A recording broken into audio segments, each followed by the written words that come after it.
I will speak of the neonates and the infants at the very last portion, but I will bring you through this title, Admirable Journey of Pediatric Transplantation, and I will try to show you how children contributed to the making of liver transplantation, how pediatric liver transplantation have been fashioning the development of liver transplantation in the last 40 years. Not only for children, but also for adults, for the whole liver transplantation. And then I will come to what are the new frontiers and what are the solutions we can propose. So I'm going through historical landmarks. Do you know that the very first clinical attempt, so the first time a surgeon tried on a human a liver transplantation, was done by Starzl, who he's considered the father of the transplantation, the liver transplantation. And this was in a child who was 3 years old, a biliary atresia patient. He tried, he did the operation, but the operation did not go well. It was a first clinical attempt. But just 3 or 4 years after, he did again another child, and this operation went well. Not for very long after, not many months or many years, but again, it was done in a child. He was less than 2 years, and he had a liver tumor, hepatoblastoma. So these two made that Starzl, who was the pioneer, did continue and trying to make liver transplantation becoming part of our clinical solution or cure for patients who were dying from liver disease. So he did more, and again, 3-4 years after, in the series of patients he had done, at that time he had done around 20, and in the 1970, he did another child with also biliary atresia. And this child was the first one who did go well for many years and did go over 5 years after transplantation. And this child remained for 30 years, 35 years. He remained alive, and he was the first very long survivor. Now we have a lot of them. But this shows that first you can do a liver transplant and save a patient. Second, that you can do that and it doesn't last for just a few months or a few years. It can be a life-saving option. So children have been opening the way for what is the story of liver transplantation. And that story was experimental or clinically experimental until the discovery of cyclosporine. Before cyclosporine, we were working with steroids, azathioprine, not very effective immunosuppression, and cyclosporine changed everything. And you can see already on the screen that there on the bottom that immediately after the introduction of cyclosporine, there are more transplants done every year.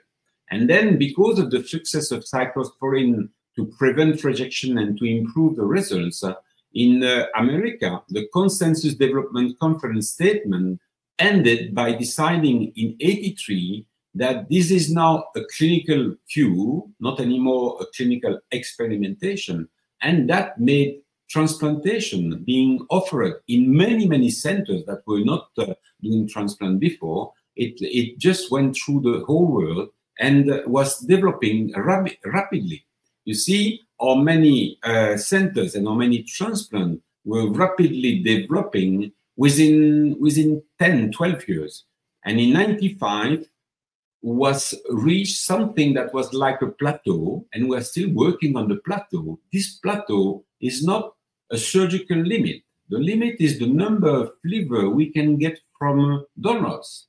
So that limit would not have been there if we had always more donors. It would have been continuing exponentially. Surgeons had to have had, from that time on, they had to limit the indication and they have to restrict the access to transplantation because we do not have enough donors. But what happened during that phase, I will come back after, was very important. So this is the second historical landmark. The first was the story of starting. Now it's the story of developing. And I'm coming back to children. So in the children, there's been a very great story, which is the story of the technical variation, innovation for technical success.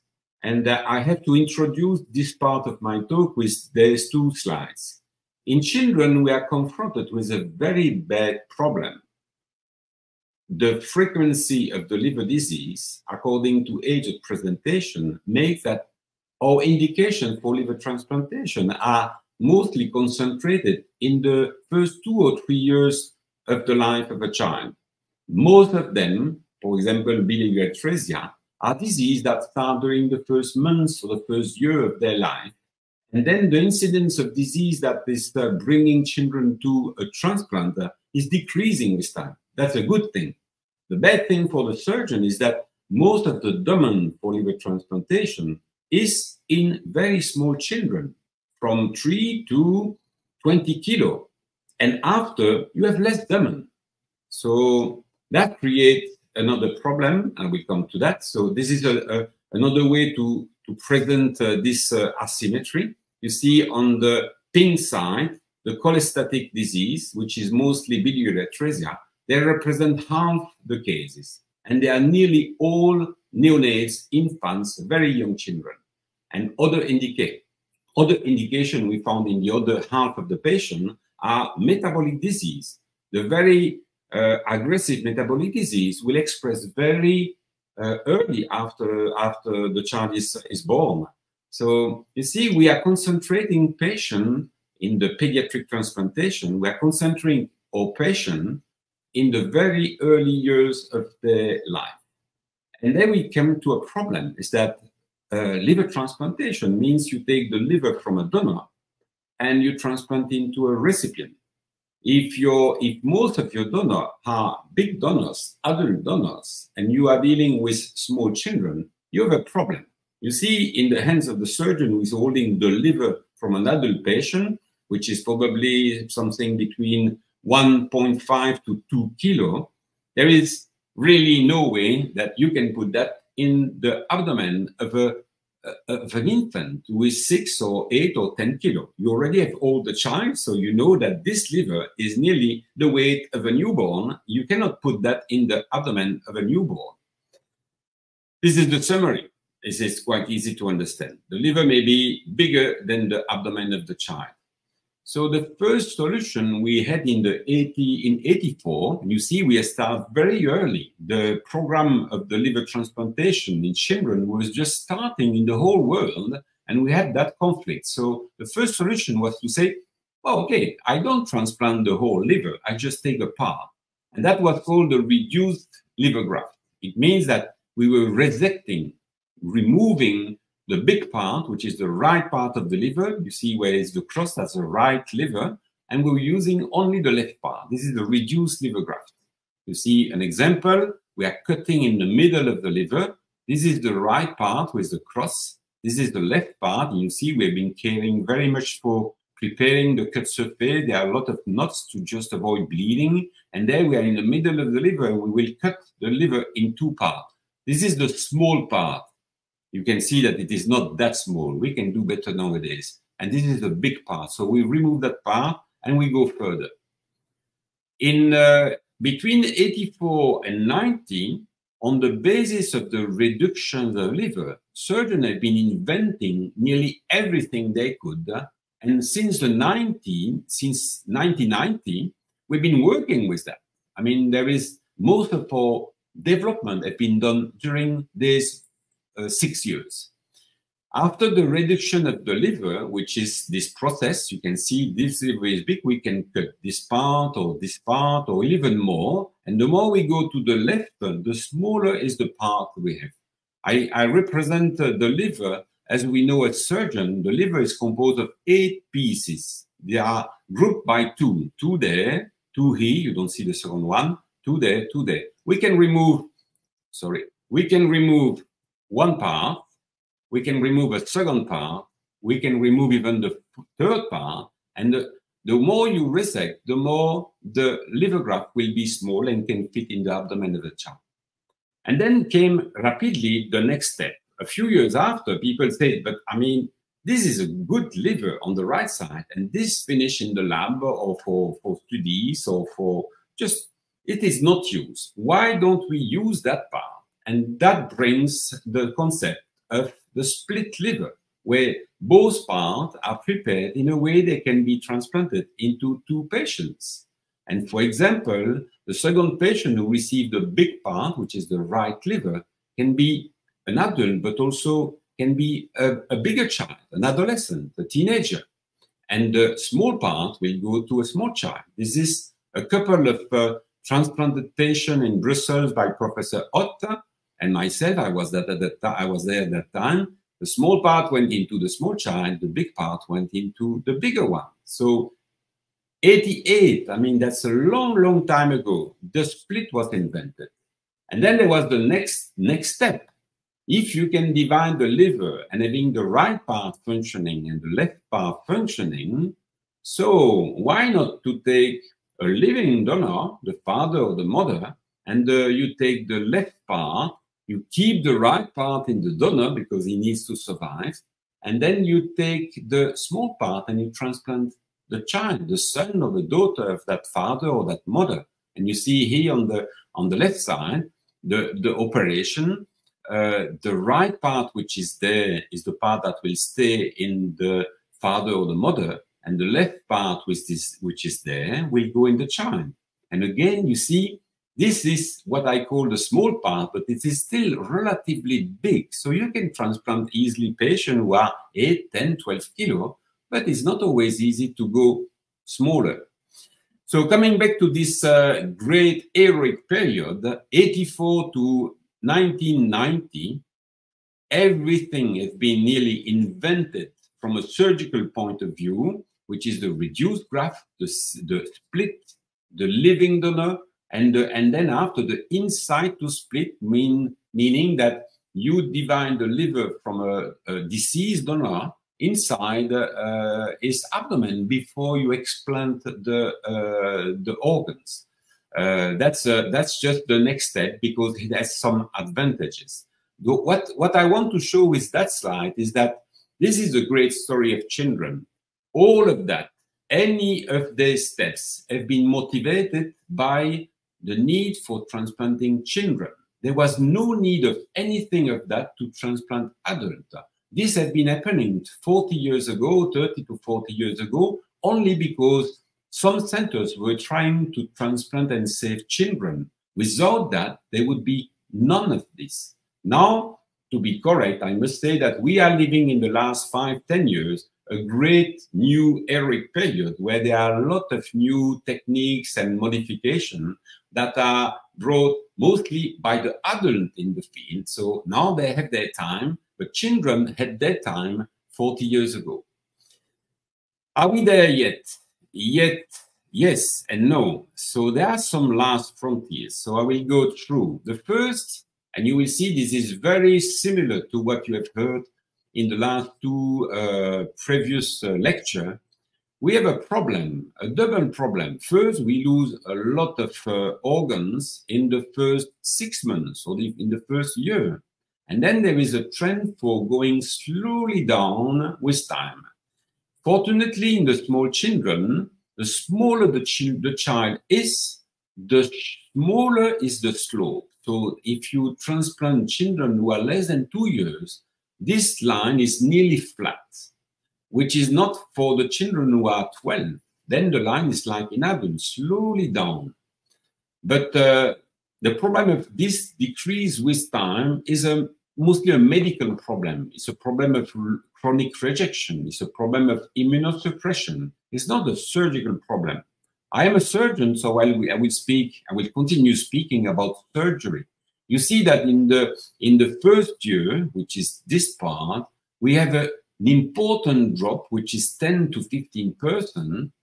Very quickly, the grafts are lost by primary non-function, by technical complication, by infection that are secondary to the operation.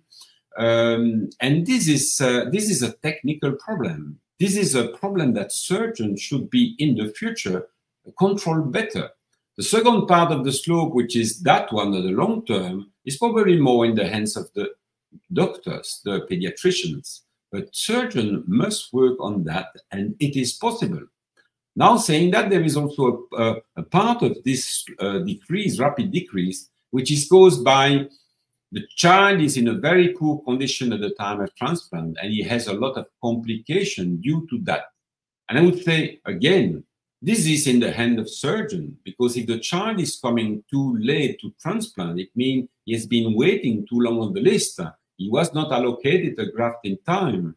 So there are many, many ways in the future we can correct. First, this drop. If this drop was only 1 or 2%, the pediatrician would receive 98% of the children in their hands at 6 months, and then they would start very high. So even if there is a slope, you start and you already have a better outcome.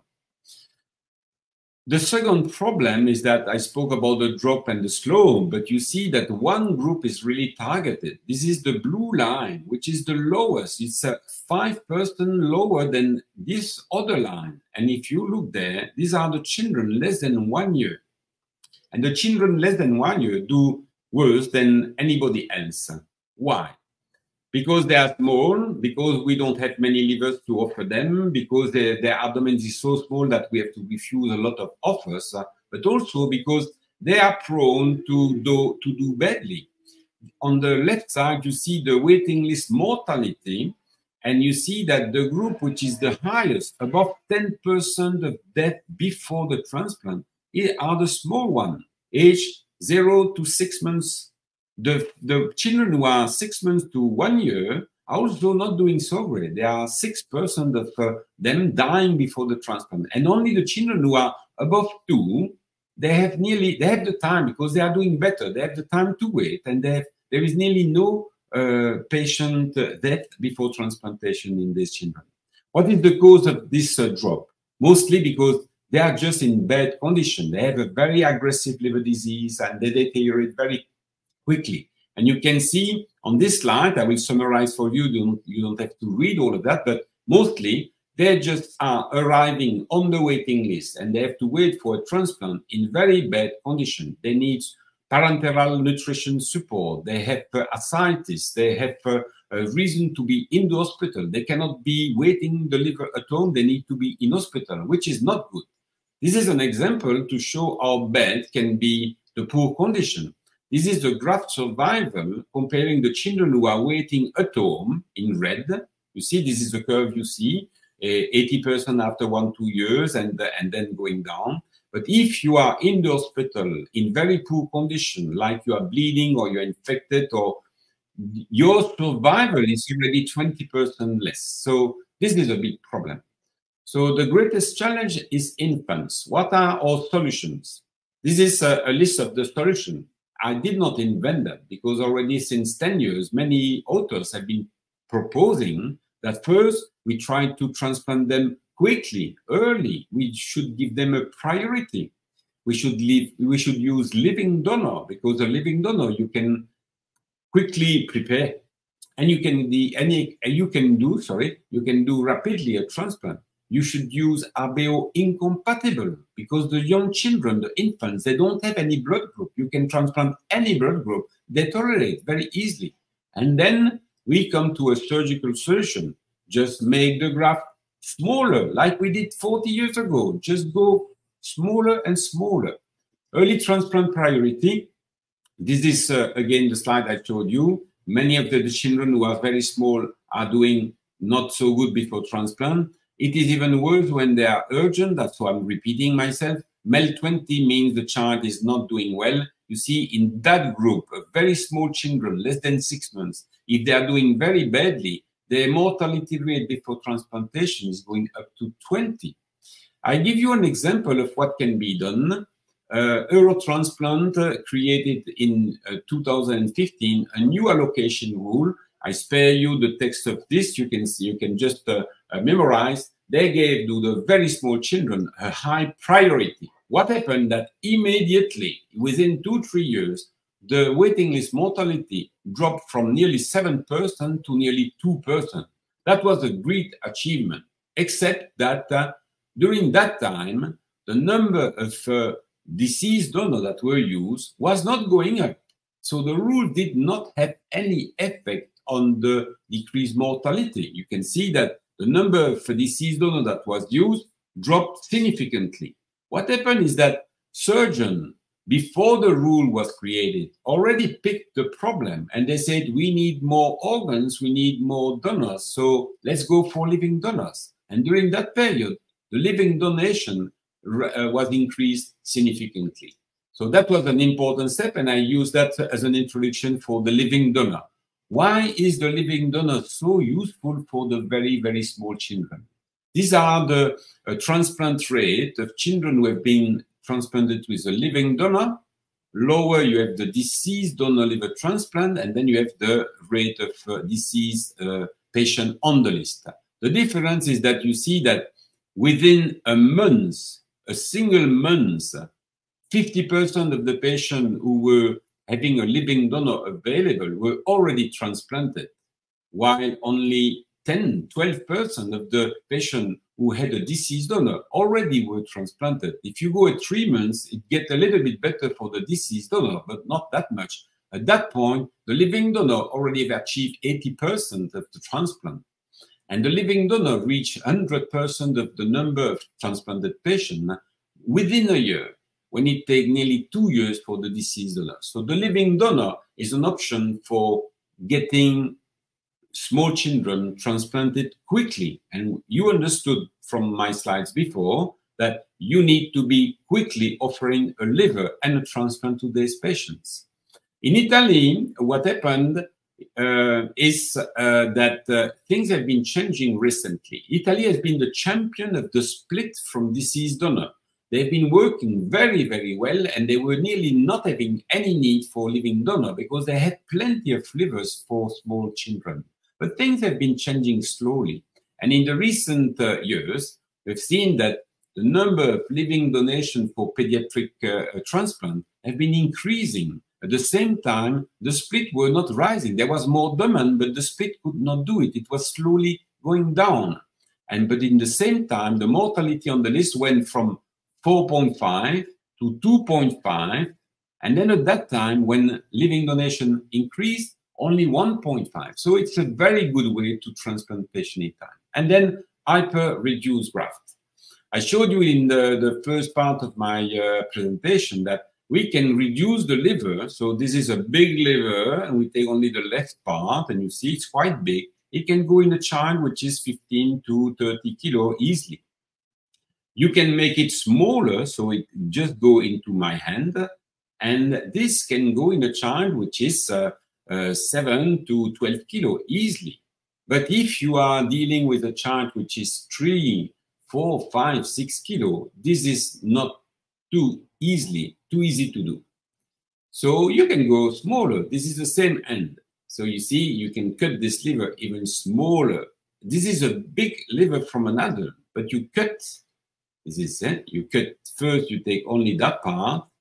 Then you go further from this, you take only one part. That makes happy the surgeon, that makes happy the children. So this is an example. This is the yellow line is the left part of the liver, which was used for 40 years now. Nowadays, since decades, since 10 years, we tend to go smaller and smaller.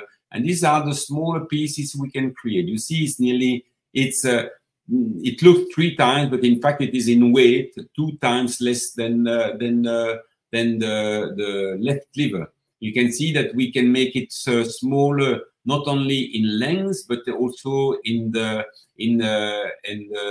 what is the name? It is less thick. It's the liver is relatively thick when it comes from an adult. When we do a liver transplant in a very small child, we need less thickness, and these are techniques that can be do that can help. We can do that also inside the abdomen of the donor, and you see that this was the left lobe. This is the graft after we prepare, and this part will be removed. So we can reduce a 300 gram piece of liver to nearly 100 gram. And 100 gram can go in the abdomen of a 3 or 4 kilo child with no problem. This is a child we transplanted in very, very acute condition. You can see this is the nasogastric tube. There is blood coming from his stomach. He was really doing unwell. The father was the donor. We did the operation with the upper reduced graft. This child was saved, and you can see that she's doing very well.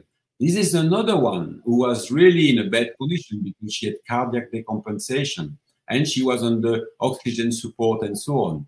Again, a few years after, the child is doing well. So the living donor option makes things even better than what we can do with the standard operation. You can see that in red, we have the living donor. We have the living donor. We can get to 99 to nearly 100% success in some population, like biliary atresia patient. Biliary atresia are usually the smallest one we get. And even if you can get the excellent result with deceased donor, the living option is good for one. It gets excellent results, superior to what we can get with anything else, and we can decide when we do it. So it gets exactly what we need for transplanting and saving the neonates, and that is probably the way for the future. Thank you very much. Thank you very much, Jean, for this impressive lecture. I must admit that always surgeons are very impressive, giving us the information we are asking for. And also, this your lecture justifies much more the title Admirable Journey. But I also want to be how grateful I feel. Same thing as other people here in Greece for you, for all the operations and transplants that you have done for small Greek patients. In order to inform people who are attending, between year 2005 and 2022, 56 young, small Greek patients have had a liver transplant in Italy. 29 of those, more than half, has been done by Dr. Deville, and they are doing extremely well. I had the chance to see. All of them are back in Greece. Yes, a young man who gave a small piece of kidney to a very, very small, less than a year old child in Palermo.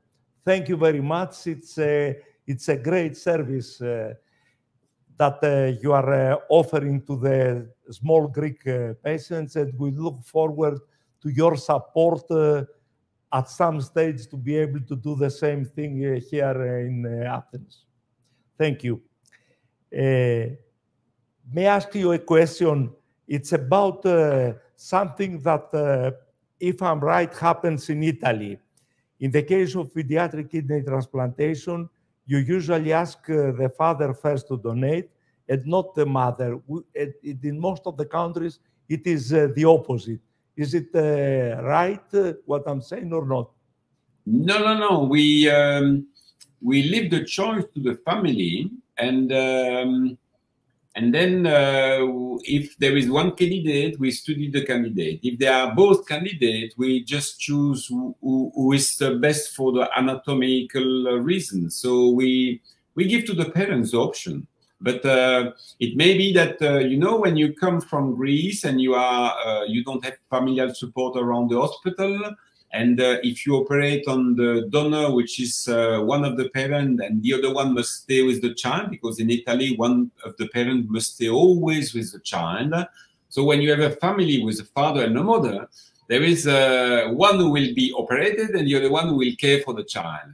So very often then, if they are both compatible for transplant, they would say, okay, mom will stay with the child and the father will be the donor. But I do not decide that. So there is no gender choice. Yes. Sometimes if I have a very, very small child, I say to the parents, look, if I have to do with the father, which is bigger, I may have to do this hyper reduction, which is more work. It may be simpler if I use the mother, which is smaller. So they make their choice. And I just give them the information. I say, I can use both of you, but the work will be simpler with mom, and then they decide. I mean, I'm open. I mean, I have no preference for a father or a mother. Thank you very much, Jean, for being with us tonight, and mostly for what you have done for our small patients. Thank you. See you soon, I hope. Thank Bye you bye. very much. Bye-bye.